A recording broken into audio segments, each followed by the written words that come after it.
mọt không mà nó phong đá đấy ăn một phơi về trong phơi về phần này không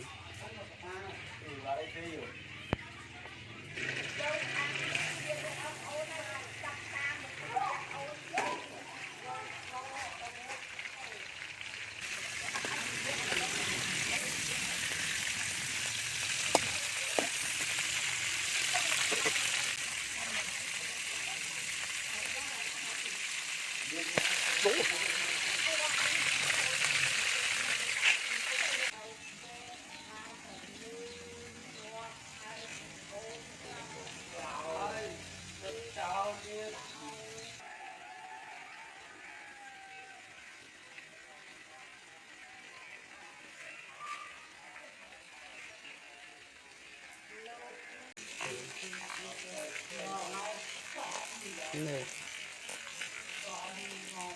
có gì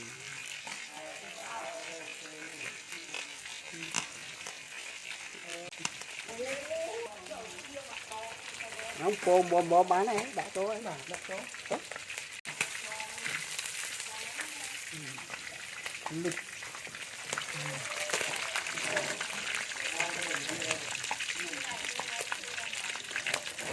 có cái nắp cọp mà tôi vậy lịch tôi việc ở nhà một qua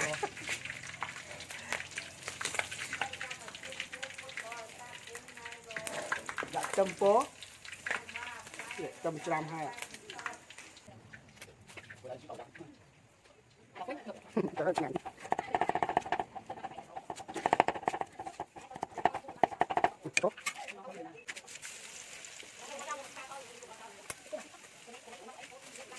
rồi chuối rồi những cái chặt luôn mà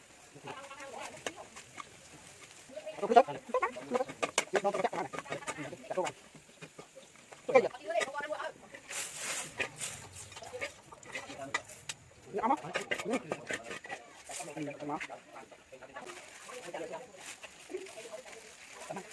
đục lên ở đây còn phải đục lên đục cái nó không được không được được đục cái nó không được rồi tên chết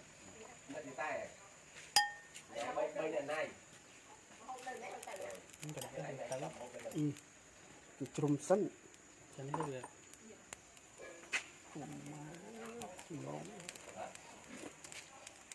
năm bờ lần hai mà không chiếc đi ai mà em sang trò phải chị em chắc ở đây hả bạn chiết mà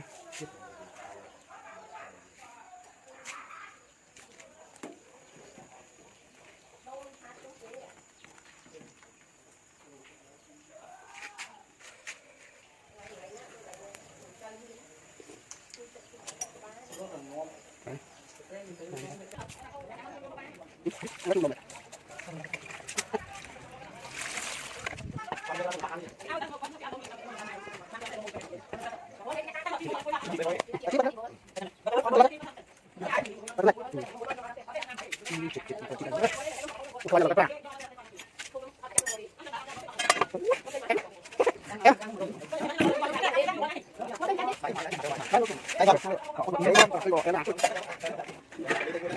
Khơi cổ chút chết đà nuôi nông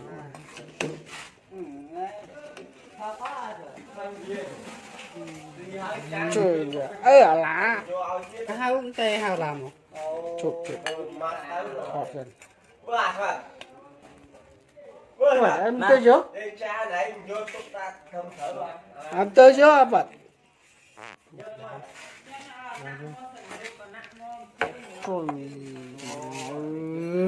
tại xã hột mềm luôn quá